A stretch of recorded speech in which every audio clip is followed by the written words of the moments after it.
Welcome to BBC Verify. Like you said, we are a team of investigative journalists here at the BBC. We are also a new brand and we are a physical location above the newsroom in London.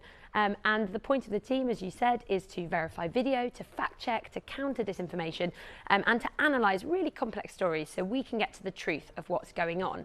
Why does this matter? Well, mistruths can cause really serious harm to society and to the people in them. And so we want to show you our workings and really help you understand how we get to the bottom of what's happening. And I'm going to give you a bit of a flavour of the kind of work that the team are doing.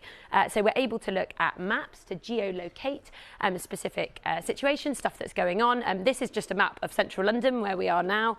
And this is New Broadcasting House, where I'm speaking to you from.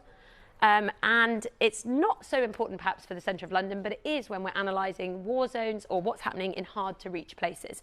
And there's a story on the BBC website today. It's looking at Russian fortifications on the front lines in Ukraine, and you can read more about it there. And there are other ways that we also are able to interrogate what's going on, including on social media. I have some undercover accounts that I've set up for the BBC's Americast podcast, and we use these kinds of undercover accounts, and these are the characters that the accounts belong to be able to really understand polarisation online and how what's happening on our social media feeds and what we're being recommended and pushed to us can affect all of us. And they don't offer us a totally exhaustive insight into what's going on, but they can help us understand just how social media works. And then there's also investigating other mistruths and the real world harm they can cause. At the moment, I'm investigating the UK's conspiracy theory movement.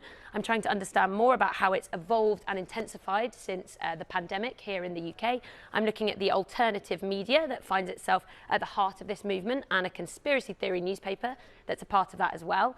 I'm looking at the way that alternative media is funded. I'm looking at its impact on local communities. I'm looking at its connections with far-right figures and also its foreign links. That's for a podcast series that will be coming out in June. It's called Mariana in Conspiracy Land, and it will be available on BBC Sounds, Radio 4, asking that question, could January the 6th or a German coup attempt like we saw there ever happen here in the UK? So there's a real range of journalism BBC Verify will be doing, and you'll be able to see it online, on iPlayer, across BBC News, on your televisions and radio, so do look out for it.